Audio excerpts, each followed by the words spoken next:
चलिए, तो आज हम पढ़ेंगे representation of electrochemical cell. Last lecture में हमने ये किया था कि हमने पूरा इलेक्ट्रोकेमिकल सेल पढ़ लिया था, हमने साथ में सॉल्ट ब्रिज पढ़ लिया था, सॉल्ट ब्रिज के फंक्शन वगैरह देख लिए थे हम लोगों ने। ठीक है, तो जैसे हमने इलेक्ट्रोकेमिकल सेल जब स्टार्ट किया था तो हमने वहाँ पे डायग्राम वगैरह बनाया था, हमने हाफ सेल बनाए थे, 2 जिंक के रॉड उबाई थी, कॉपर रॉड उबाई थी, वगैरह वगैरह सारी चीज़ें करी थी हमने। तो उसके लिए क्या किया गया, एक और नई चीज़, सिंपल चीज़ बताई गई हमको कि पूरा डायग्राम ना बनाना पड़े, उसके लिए हम क्या करें, सीधे सेल को रिप्रेजेंट कर दें सिंबलिक फॉर्म में। तो उसके लिए क्या किया जाता है, जैसे कि हमने इलेक्ट्रोकेमिकल सेल की इक्वेशन लिखी थी, Zn plus Cu2 plus that gives Zn2 plus Cu। ये ऐसी कुछ हमने रेडॉक्स रिएक्शन लिखी थी इलेक्ट्रोकेमिकल सेल की। ठीक है, अब इसमें पहले पहचान ले, वैसे हमने पहचाना बता दिया था तुम लोगों को कि किस तरीके से यहाँ पर क्या हो रहा है, ये Zn से Zn2 प्लस में कन्वर्ट हो रहा है, हमको दिख रहा है। Zn से किस में कन्वर्ट हो रहा है, Zn2 प्लस में। इसका मतलब इसने 2 इलेक्ट्रॉन लूज करे होंगे। ठीक है, और अगर कोई एटम कोई मेटल इलेक्ट्रॉन लूज कर रहा है तो वो कौन सी रिएक्शन शो करता है, ऑक्सीडेशन की रिएक्शन शो करता है। और आपको पता होना चाहिए कि अगर ऑक्सीडेशन रिएक्शन हो रही है मतलब वो कौन सी रिएक्शन होगी, कहां पर होगी, वो एनोड पर होगी। क्लियर है। दूसरी बात, कॉपर को देखें हम, तो कॉपर आयंस फॉर्म में है, इसने 2 इलेक्ट्रॉन गेन करे होंगे जिससे वो किस में कन्वर्ट हुआ, कॉपर मेटल में कन्वर्ट हुआ। अगर इलेक्ट्रॉन गेन हो रहे मतलब ये कौन सी रिएक्शन होगी, रिडक्शन रिएक्शन होगी।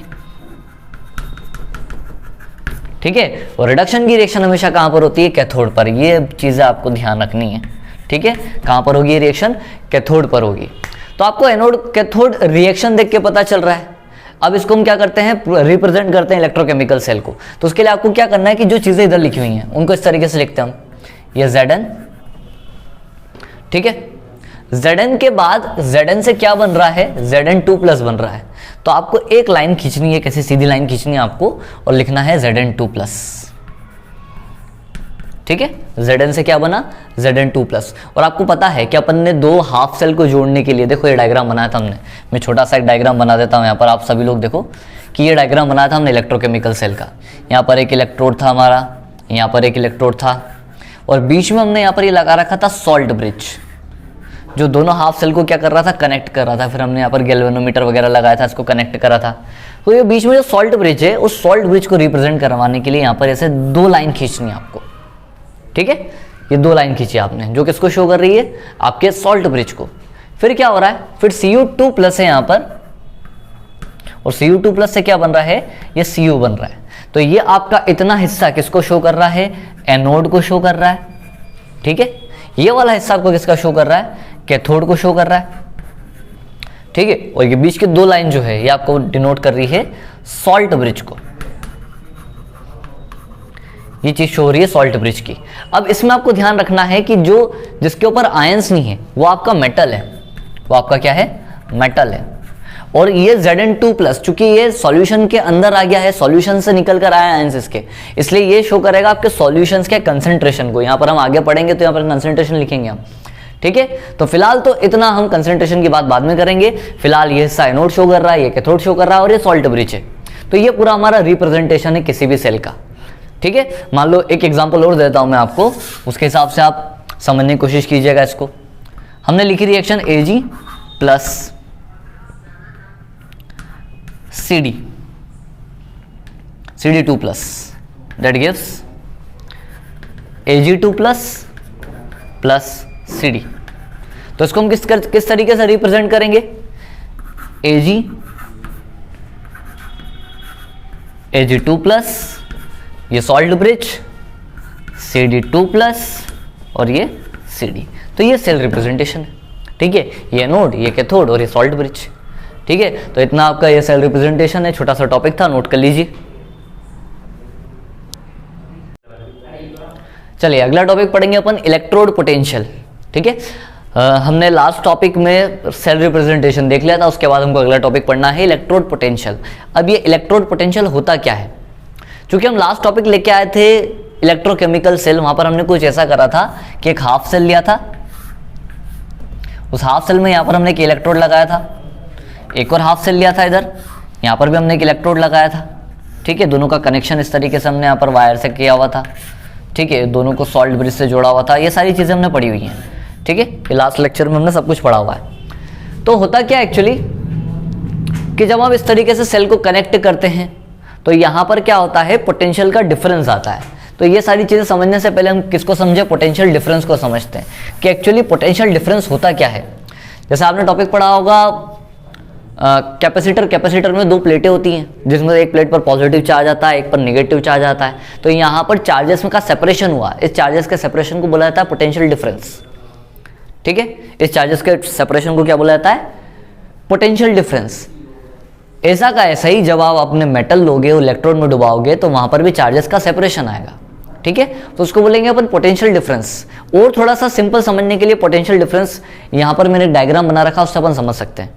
यहाँ हमने क्या करा, यहाँ पर हमने दो कंटेनर लिए और दोनों कंटेनर को कनेक्ट करके रखा है एक नली से, एक ट्यूब से। ठीक है, इस वाले कंटेनर में मैंने ऊपर तक पानी भर रखा है, जबकि वाला कंटेनर क्या है, खाली है। ठीक है, अब क्या होता है कि जैसे इस कंटेनर में हमने पानी भरा हुआ तो पानी धीरे धीरे क्या होगा, इधर आएगा। तो फिलहाल इस वाले कंटेनर में पानी ज़्यादा है। ठीक है, मान लेते कुछ भी, कितना ही मान लेते अपन 100 लीटर। ठीक है, और इस वाले कंटेनर में अभी पानी स्टार्ट ही हुआ है, कितना हुआ है अभी 1 लीटर। तो यहाँ पर देखो पानी के मात्रा में, पानी की क्वांटिटी में डिफरेंस है। ठीक है, ये डिफरेंस बिल्कुल ऐसा का ऐसा डिफरेंस होता है आपके पोटेंशियल के अंदर। तो पोटेंशियल भी कहाँ से कहाँ फ्लो करेगा, हाई से लो की तरफ फ्लो करेगा, उसको बोला जाता है पोटेंशियल डिफरेंस। जिस तरीके से मैंने एग्जांपल बनाया बिल्कुल इसी तरीके से पोटेंशियल का भी फ्लो होता है। ठीक है, हायर टू लोअर। तो होता क्या है कि हमारे पास जो सेल है, जैसे एक सेल बनाया मैंने, समझेगा सभी लोग, ये एक सेल बनाई, हाफ सेल बनाया मैंने, एक कोई इलेक्ट्रोड लिया मैंने उसके अंदर। ठीक है, वो इलेक्ट्रोड को उसी के सॉल्यूशन के अंदर डुबा के रखा है। ठीक है, उसी के सॉल्यूशन के अंदर। तो जैसे फॉर एग्जांपल मैं लेता हूँ कि कौन सा इलेक्ट्रोड है हमारे पास, जिंक का इलेक्ट्रोड, और ये सॉल्यूशन है ZnSO4 का सॉल्यूशन। तो मैं ZnSO4 के प्लेस पर इसको सिर्फ बोल सकता हूँ Zn2+ मेटल का आयन। जैसा इलेक्ट्रोड लोगे वैसा ही मेटल का सॉल्यूशन होना चाहिए, वैसे मेटल आयन होना चाहिए। अगर जिंक इलेक्ट्रोड है तो सॉल्यूशन भी जिंक का होना चाहिए, कॉपर इलेक्ट्रोड है तो सॉल्यूशन भी कॉपर का होना चाहिए। तो जैसे हमने इलेक्ट्रोड पोटेंशियल की डेफिनेशन क्या लिखी हुई, अब यहाँ पर आते हैं अपन इसको समझते हैं। The potential difference developed between the metal electrode, ठीक है, and the metal ions, metal electrode और मेटल आयंस, यहां से भी आयंस निकलेंगे उसकी बात करेंगे हम, and the metal ions in which electrode is dipped called electrode potential. अब होता है क्या, जरा समझिए ध्यान से, वापस से समझिए, इतनी आपको डेफिनेशन भी समझ में आ जाएगी। मैं आपको बता रहा था यहाँ पर मेटल इलेक्ट्रोड और आयंस। होता क्या है कि ये जो डायग्राम बनाया था हमने अभी,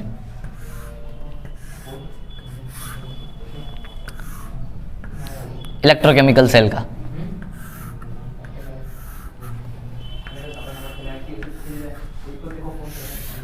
ठीक है, तो यहां पर ये जो जिंक का इलेक्ट्रोड था, ये हमने उसी के सॉल्यूशन में क्या कर रखा था, डिप कर रखा था ZnSO4 में। ठीक है, तो यहां पर आपको दो चीजें ध्यान रखनी है, एक को बोला जाता है सॉल्यूशन प्रेशर,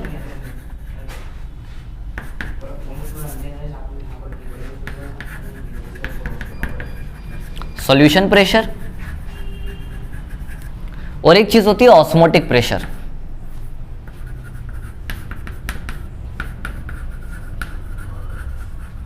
ठीक है, ये दो चीजें आपको ध्यान रखनी कि सॉल्यूशन प्रेशर क्या होता है और ऑस्मोटिक प्रेशर क्या होता है। ठीक है, तो यहां पर सॉल्यूशन प्रेशर का मतलब होगा कि आपका सॉल्यूशन जो है वो क्या कर रहा है, प्रेशर लगा रहा है, वो आपके इलेक्ट्रोड से इलेक्ट्रॉन खींचने की या चार्जेस खींचने की कोशिश करेगा, तो उसको बोलेंगे सॉल्यूशन का प्रेशर। और ऑस्मोटिक प्रेशर क्या, आपका इलेक्ट्रोड सॉल्यूशन में से चार्ज खींचेगा, आपका इलेक्ट्रोड सॉल्यूशन में से चार्ज खींचने की कोशिश करेगा, तो उसको बोलोगे आप ऑस्मोटिक प्रेशर यहां पर। ठीक है, तो यहां पर आपको दो चीजें ध्यान रखनी है। होता क्या है, ये वाला जो मैंने हाफ सेल लिया है, आपने पढ़ा था जब आपने इलेक्ट्रोकेमिकल सेल पढ़ा है तो आपने पढ़ा है कि इस वाले इलेक्ट्रोड पर इलेक्ट्रॉन्स आ जाते हैं और जितना भी Zn2+ है वो सॉल्यूशन के अंदर आ जाता है। Zn2+ निकल कर कहां पर आएगा, आपके सॉल्यूशन के अंदर आएगा, जिसके कारण आपका सॉल्यूशन हो जाता है पतला। ठीक है, गलने लग जाता है। क्यों? क्योंकि जितने भी मेटल्स के आयन थे वो सब सॉल्यूशन के अंदर आ गए। अब बात यह कि यहां पर ये मेटल के आयन अंदर निकल के क्यों आए, मेटल के आयन अंदर निकल के आए और इस वाले इलेक्ट्रोड पर क्या जमे हो गए, सारे इलेक्ट्रॉन्स, इस पर क्या आ गए, सारे इलेक्ट्रॉन्स आ गए और सारा Zn2+ अंदर आ गया। ठीक है, तो वो इस कारण से होता है क्योंकि सॉल्यूशन का pressure is greater than osmotic pressure. अगर solution pressure is greater than है ऑस्मोटिक प्रेशर के ऑस्मोटिक प्रेशर से, तो क्या होगा कि मेटल के जितने भी चार्जेस है, जितने भी पॉजिटिव चार्ज हैं, वो सारे निकल कर कहाँ पर आ जाएंगे, आपके सॉल्यूशन के अंदर आ जाएंगे। अब यहाँ पर मैं छोटे डायग्राम में आपको ये चीज़ बता रहा हूँ वापस से, यहाँ देखिएगा आप सभी लोग, मैं डेफिनेशन मिटा रहा हूँ, यहाँ देखना, यहाँ देखना। इस वाले इलेक्ट्रोड का क्या हुआ है, इसको मैं हाफ सेल बना के समझाता हूँ, सभी लोग इधर देखें, ठीक है। मेटल के जितने भी पॉजिटिव चार्ज है जिंक के, वो Zn2+ सब निकल के बाहर आ गए, मतलब पॉजिटिव चार्ज बाहर आ गया, मेटल में से पॉजिटिव चार्ज बाहर आ गया, और इलेक्ट्रोड पर क्या बचा, इलेक्ट्रोड पर बचा निगेटिव चार्ज। तो पॉजिटिव और निगेटिव चार्ज का क्या हो गया, सेपरेशन। और इस पॉजिटिव निगेटिव चार्ज के सेपरेशन को अपन क्या बोलते हैं, पोटेंशियल में डिफरेंस, चार्जेस का सेपरेशन पोटेंशियल में डिफरेंस, और यही कहलाएगा इसका इलेक्ट्रोड पोटेंशियल, यही कहलाएगा इलेक्ट्रोड पोटेंशियल। अब यहां देखो इस वाले हाफ सेल में क्या होगा, इस वाले हाफ सेल में ये हुआ था कि अगर मैंने ये कॉपर का इलेक्ट्रोड लिया तो ये कॉपर का सॉल्यूशन है, ठीक है, CuSO4 है, मतलब इसमें Cu2+ आयन है, ठीक है। आपने पढ़ा है ये इलेक्ट्रोकेमिकल सेल में कि इलेक्ट्रॉन का फ्लो इधर होता है, मतलब इस वाले इलेक्ट्रोड पर इलेक्ट्रॉन जमा हो जाते हैं, और अगर इलेक्ट्रॉन जमा हो जाते हैं तो जितना भी Cu2+ है, Cu2+ किधर जाने लगेगा, आपके इलेक्ट्रोड की तरफ जाने लगेगा, सारा Cu2+ आपके इलेक्ट्रॉन की तरफ अट्रैक्ट होने लगेगा, जिससे ये वाला आपका जो इलेक्ट्रोड है मोटा हो जाता है, ये अपन ने पढ़ा है इलेक्ट्रोकेमिकल सेल में, ठीक है। हुआ क्या, अब यहां पर क्या हुआ समझे सभी लोग, यहां पर मैं हाफ सेल करके बता रहा हूं। इस पर इलेक्ट्रॉन आए थे, इलेक्ट्रॉन आने के कारण जितना भी Cu2+ था वो यहां पर आकर जमा हो गया, मतलब पॉजिटिव चार्ज सारा इधर इकट्ठा होने लग गया, ठीक है, आपके इलेक्ट्रोड की तरफ पॉजिटिव चार्ज इकट्ठा होने लग गया, यहां पर इलेक्ट्रोड हो गया इकट्ठा हो गया पॉजिटिव चार्ज, तो सॉल्यूशन के अंदर क्या बचा, SO4 माइनस का क्या, नेगेटिव चार्ज। तो यहां पर भी क्या हुआ, यहां पर भी आपका सेपरेशन हुआ चार्जेस का, और चार्जेस के सेपरेशन से क्या बना, पोटेंशियल डिफरेंस, तो इसको भी क्या बोलोगे आप, इलेक्ट्रोड पोटेंशियल, ठीक है। लेकिन यहां पर उल्टी चीज हुई है इससे, वो ऐसा इसलिए हुआ है क्योंकि इस केस में आपका osmotic pressure is greater than है सॉल्यूशन के प्रेशर से, इसलिए सॉल्यूशन का प्रेशर कम है, तो सारे सॉल्यूशन के जो चार्जेस है वो किधर जाने लगेंगे, वो आपके इलेक्ट्रोड की तरफ जाने लगेंगे, जिससे डेवलप्ड हुआ पोटेंशियल डिफरेंस। बोलो बात समझ में आ रही है सभी को, इतनी चीजें क्लियर है। आगे बढ़ते हैं अपन, थोड़ा सा इसको और आगे डिटेल में समझते हैं। अब देखिए यहां पर ये जो प्रोसेस हुई है, ये वाली प्रोसेस, जिसमें क्या है कि मेटल के जितने भी चार्जेस है वो निकलकर कहां पर आए, सॉल्यूशन के अंदर आए, ठीक है। तो कुछ ऐसा हुआ होगा कि मेटल के चार्जेस बाहर निकल के आए, तो मेटल पॉजिटिव चार्ज में कन्वर्ट हो गया, ठीक है, पॉजिटिव चार्ज में कन्वर्ट हो गया कब, जब इलेक्ट्रॉन निकले, ठीक है। तो क्या हुआ, ये कौन सी प्रोसेस हो रही है, देखो जरा कौन सी प्रोसेस है, ये है ऑक्सीडेशन प्रोसेस, ठीक है। कहां पर होती है ऑक्सीडेशन की प्रोसेस, एनोड पर, पता है सभी को, पढ़ा अपन ने, एनोड पर होती है। तो ये क्या हो रहा है, ये ऑक्सीडेशन की प्रोसेस हो रही है, तब इसके पोटेंशियल को आप नाम दोगे ऑक्सीडेशन पोटेंशियल, तब इसको अपन क्या नाम देंगे, ऑक्सीडेशन पोटेंशियल, ठीक है, इसको बोलेंगे अपन ऑक्सीडेशन पोटेंशियल। जब कब होगा ये चीजें, जब solution pressure is greater than osmotic pressure, solution pressure greater than होगा ऑस्मोटिक प्रेशर से, तो मेटल के इलेक्ट्रॉन निकल के बाहर आएंगे, चार्ज का सेपरेशन हुआ, तब इसको बोलेंगे अपन क्या, ऑक्सीडेशन पोटेंशियल। इसका ठीक उल्टा यहां पर देखिए सभी लोग, इसका ठीक उल्टा होगा कहां पर, कि जब क्या हो, जब ऑस्मोटिक प्रेशर, चलो सेकंड केस में ऐसे लिख देता हूं, जब osmotic pressure is greater then हो सॉल्यूशन के प्रेशर से, तब सॉल्यूशन का चार्ज निकल के मेटल के ऊपर आएगा, तो मेटल के ऊपर आ गया पॉजिटिव चार्ज, सॉल्यूशन में हो गया नेगेटिव चार्ज। तो ये कैसा होगा, क्या होगा, मतलब कि आपका जो मेटल था जो सॉल्यूशन के अंदर था, यहां पर उस पर क्या था, Cu2+, पॉजिटिव चार्ज, Mn+, इसने उधर से आए हुए इलेक्ट्रॉन को गेन करा, ठीक है, n इलेक्ट्रॉन को गेन करा, तो ये किस में कन्वर्ट हुआ, मेटल में कन्वर्ट हुआ। बताओ कौन सी रिएक्शन दिख रही है आपको, ये देखने पर positive charge plus electron metal में कन्वर्ट हुआ, मतलब ये कौन सी रिएक्शन है, ये है रिडक्शन, ठीक है। रिडक्शन की प्रोसेस हमेशा कहां पर होती है, कैथोड पर, तो ये कैथोड की प्रोसेस है, ठीक है। और अगर कैथोड की प्रोसेस है, रिडक्शन है, तो इसके पोटेंशियल को क्या नाम देंगे हम, रिडक्शन पोटेंशियल। ये कौन सी प्रोसेस कहलाएगी आपकी, रिडक्शन पोटेंशियल।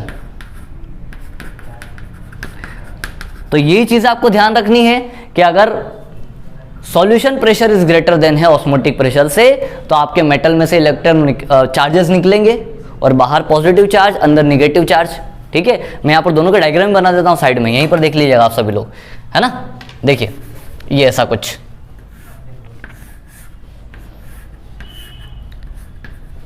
ये चार्जेस बाहर निकल रहे हैं, M+ चार्ज बाहर निकल रहे हैं। ठीक है, तो जिससे बाहर क्या इकट्ठा हो जाएगा, पॉजिटिव चार्ज इकट्ठा हो जाएगा, अंदर क्या रह जाएगा, निगेटिव चार्ज। तो ऑक्सीडेशन पोटेंशियल और रिडक्शन पोटेंशियल में क्या होगा, मैं रिडक्शन पोटेंशियल का डायग्राम यहाँ बना देता हूँ। ठीक है, M+ इलेक्ट्रोड की तरफ जाएगा, इलेक्ट्रोड की तरफ जाएगा तो इस पर पॉजिटिव चार्ज आने लगेगा, सारा इकट्ठा, ये पॉजिटिव चार्ज हो गया, मेटल इकट्ठा होने लग गया। ठीक है, और यहाँ पर क्या बचेगा इसके आसपास, निगेटिव चार्जेस। ठीक है, तो इसको क्या बोलेंगे हम, इसको बोलेंगे रिडक्शन पोटेंशियल। ठीक है, इतना नोट कर लीजिए, फिर इसके आगे की बात अपन पढ़ते हैं। चलो, तो हमने देखा था कि यहाँ से इसको अपन बोल रहे थे ऑक्सीडेशन पोटेंशियल। क्यों, क्योंकि यहाँ से आपके चार्जेस निकल रहे थे, सॉल्यूशन के अंदर आ रहे थे। ठीक है, इसलिए इसको बोल रहे थे हम ऑक्सीडेशन पोटेंशियल, जो कहाँ पर हो रहा था, हमारे एनोड पर हो रहा था। ठीक है, ये मैंने डायग्राम बनाया जहाँ पर आप कंप्लीट सेल का, पूरे सेल का ईएमएफ किस तरीके, इलेक्ट्रोड पोटेंशियल कैसे निकालेंगे हम। तो उसका इलेक्ट्रोड पोटेंशियल निकालने के लिए क्या है कि आपने देखा कि यहाँ पर ऑक्सीडेशन पोटेंशियल हो रहा है, यहाँ पर चार्जेस मेटल के ऊपर आपके इकट्ठे हो रहे थे, यहाँ पर आ रहे थे। ठीक है, इसका मतलब यहाँ पर क्या हो रहा था, यहाँ पर हो रहा था आपका रिडक्शन पोटेंशियल। ठीक है, वहाँ पर ऑक्सीडेशन पोटेंशियल, यहाँ पर रिडक्शन पोटेंशियल। ये कहाँ पर हो रहा था, कैथोड पर हो रहा था। अब अगर आपको पूरे सेल का पोटेंशियल निकालना है तो आपने क्या करा, दोनों सेल को कनेक्ट करा। तो किस तरीके से निकाल सकते हैं हम ये सेल, पूरे सेल का एनोड प्लस कैथोड, मतलब oxidation potential plus reduction potential, इस तरीके से हम निकाल सकते हैं। लेकिन चूंकि क्या हमारे जो सिलेबस है 12th के सिलेबस में, वहाँ पर ऑक्सीडेशन पोटेंशियल की बात ना के बराबर हो रही है, बहुत कम हो रही है। इसलिए हम इसको कन्वर्ट करने की कोशिश करेंगे रिडक्शन पोटेंशियल में। ऑक्सीडेशन पोटेंशियल की जगह इसको हम लिखेंगे रिडक्शन पोटेंशियल। तो किस तरीके से लिख सकते हैं कि देखो जरा, यहाँ पर एक उल्टा काम हो रहा है, यहाँ पर इलेक्ट्रॉन्स निकल रहे हैं, चार्जेस निकल रहे हैं सॉरी, और यहाँ पर चार्जेस जमा हो रहे हैं, मतलब ठीक उल्टा काम हो रहा है। तो oxidation potential is negative of reduction potential. ये चीज आपको ध्यान रखनी है, फॉर्मूला आपको याद रखना है कि ऑक्सीडेशन पोटेंशियल की जगह आप क्या लिख सकते हो, नेगेटिव ऑफ रिडक्शन पोटेंशियल। ठीक है, मतलब अगर मैं यहाँ पर एनोड को देखूं, जरा ये एनोड को देखना आप, इसको यहाँ पर क्या लिखा हुआ है, ये ई ऑक्सीडेशन पोटेंशियल ऑफ एनोड, ऐसा कुछ लिखा हुआ है। तो क्या मैं इसकी जगह लिख सकता हूं negative reduction potential of anode, है ना। ठीक इसका उल्टा, ऑक्सीडेशन पोटेंशियल का क्या हो जाएगा, रिडक्शन पोटेंशियल। यहां पर अगर मैं देखूं तो पहले मैं इसको लिख लेता हूं, तो ई सेल कैसे निकालेंगे हम, E cell equals to reduction potential of cathode minus, अब इसकी जगह हम क्या लिखेंगे, इसका रिडक्शन पोटेंशियल। तो क्या हो जाएगा, ई रिडक्शन पोटेंशियल ऑफ एनोड। तो हमारी जो बुक में फॉर्मूला दिया हुआ है वो ये वाला दिया हुआ है, इसको हम जनरली ऐसे भी लिख सकते हैं, क्योंकि चूंकि रिडक्शन पोटेंशियल ही निकालेंगे, हमारे पास जो सीरीज है वो भी रिडक्शन पोटेंशियल की है, इसलिए हम फॉर्मूला क्या बनेगा हमारे पास, E cell equals to E cathode minus E anode. ये फॉर्मूला हम यूज करेंगे, कोई से भी न्यूमेरिकल वगैरह करेंगे तो हम इसी फॉर्मूले का यूज करेंगे। ये हमारा पूरे सेल का पोटेंशियल का फॉर्मूला है। ठीक है, तो इतना नोट कर लीजिए, एक आध क्वेश्चन बताता हूं इसके बाद जल्दी से। चलिए, तो अपने को पोटेंशियल का एक क्वेश्चन करना है, मैंने आपको दिया हुआ है, एक बोर्ड पे लिखा हुआ question, calculate the E cell of the following reaction. तो रिएक्शन दिया हमको 2Cr + 3Fe2+ that gives 2Cr3+ Fe। यहां पर हमको दोनों सेल के पोटेंशियल दिए हुए, ये रिडक्शन पोटेंशियल दिए हुए, देखो क्वेश्चन में यहां पर दिया आपको पोटेंशियल E0 Cr3+/Cr कितना दिया हुआ, नेगेटिव 0.74, और दूसरा आपको जो दिया हुआ है Fe3+/Fe वो कितना दिया हुआ, रिडक्शन पोटेंशियल आपको 0.74। ठीक है, अब यहाँ पर एक चीज है कि दोनों के जो पोटेंशियल दिए उसके ऊपर एक नॉट लगा हुआ है, ये बता रहा है स्टैंडर्ड पोटेंशियल को। ये जो चीज़ है ये स्टैंडर्ड पोटेंशियल होता है। तो मैंने यहाँ पर लिखा हुआ है कि आखिर स्टैंडर्ड पोटेंशियल होता क्या है, वही चीज़ है इलेक्ट्रोड पोटेंशियल जो अपना होता है उसमें स्टैंडर्ड कंडीशन लगा दो तो उसको क्या बोलेंगे अपन, स्टैंडर्ड इलेक्ट्रोड पोटेंशियल। अब क्या स्टैंडर्ड कंडीशन होती है, कि आपका जो सॉल्यूशन है उसका कंसेंट्रेशन ऑलमोस्ट कितना होना चाहिए, 1 मोलर। जो भी सॉल्यूशन ले उसमें हम कंसेंट्रेशन क्या रखेंगे, 1 मोलर कंसेंट्रेशन हो। प्रेशर, जब आप सेल बनाओ उस टाइम पर आपका जो एटमॉस्फेरिक प्रेशर है, जब आप ये प्रोसेस करो तब प्रेशर कितना होना चाहिए, 1 atm। और टेम्परेचर, ठीक है, जब भी आप इलेक्ट्रोड पोटेंशियल बनाओगे तब उसमें पोटेंशियल कितना रखना है आपको, टेम्परेचर कितना रखना है, 25 डिग्री सेल्सियस। ये 3 कंडीशन को अपन बोलते हैं स्टैंडर्ड कंडीशन। तो यहाँ पर अपन ने स्टैंडर्ड कंडीशन पर ही एक सेल बना रखा है, ठीक है, जिसके पोटेंशियल भी आपको स्टैंडर्ड कंडीशन पर दिए हुए हैं। ये कितनी सी चीज़ है, इसको बोलते हैं स्टैंडर्ड इलेक्ट्रोड पोटेंशियल। ये चीज़ भी ध्यान रखना आप। हाँ, तो अपन वापस क्वेश्चन पर आते हैं। ये क्वेश्चन दिया हुआ हमको, पोटेंशियल दिए हुए हैं, आपको क्या करना है, सीधा सीधा पूरे सेल का पोटेंशियल निकालना है। तो आपने फॉर्मूला पढ़ा था, ई सेल इक्वल्स टू क्या होता है फॉर्मूला आपके पास, E naught cathode minus E naught anode, ये फॉर्मूला है। अब इस फॉर्मूले में आपको बस ये पहचानना है कि कौन कैथोड है कौन एनोड है। तो कैथोड एनोड पहचानने के लिए भी अपने तरीका है कि जिसका ऑक्सीडेशन हो वो एनोड, जिसका रिडक्शन हो वो कैथोड। जरा रिएक्शन को देखो, यहाँ Cr से Cr3+ बन रहा है, Cr से Cr3+, मतलब इसका क्या हो रहा होगा, 0 से +3 ऑक्सीडेशन, मतलब ये क्या है, ऑक्सीडेशन रिएक्शन। और यहाँ पर Fe2+ से Fe बन रहा है, मतलब इसका क्या हो रहा होगा, रिडक्शन, ठीक है। तो इसका ऑक्सीडेशन हो रहा है, मतलब ये ऑक्सीडेशन पोटेंशियल बता रहा है, ठीक है, मतलब इसका ऑक्सीडेशन हो रहा है, मतलब ये एनोड की रिएक्शन है, सॉरी ये एनोड की रिएक्शन बता रहा है, और ये कैथोड की रिएक्शन बता रहा है। मतलब Cr वाला जो कंपाउंड है आपका वो एनोड है, इसका मतलब ये एनोड है, और इसका हो रहा है रिडक्शन, इसका मतलब ये क्या है, ये कैथोड है। तो कैथोड का पोटेंशियल माइनस एनोड का पोटेंशियल, देखो जरा कैथोड का पोटेंशियल कितना है, कैथोड का पोटेंशियल है हमारे पास 0.74 माइनस इसका पोटेंशियल कितना है, मैंने कुछ गड़बड़ करी क्या, दोनों के पोटेंशियल सेम ही लिख दिए, वेट, हाँ इसका पोटेंशियल है हमारे पास, कैथोड का -0.44, हाँ इसका पोटेंशियल हमको दिया हुआ है -0.44, ठीक है। चलिए, तो कैथोड का पोटेंशियल है हमारे पास -0.44, ये माइनस, और इसका पोटेंशियल है -0.74। दोनों को कैलकुलेट कर लेके आंसर आ जाएगा, ठीक है। कितना आ जाएगा आंसर, 0.30,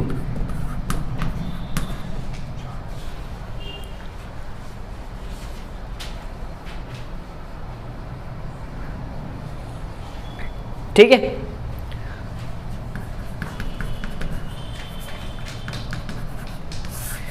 ये आपका आंसर, इस तरीके से हम सॉल्व करेंगे, ठीक, नोट कर लीजिए न्यूमेरिकल।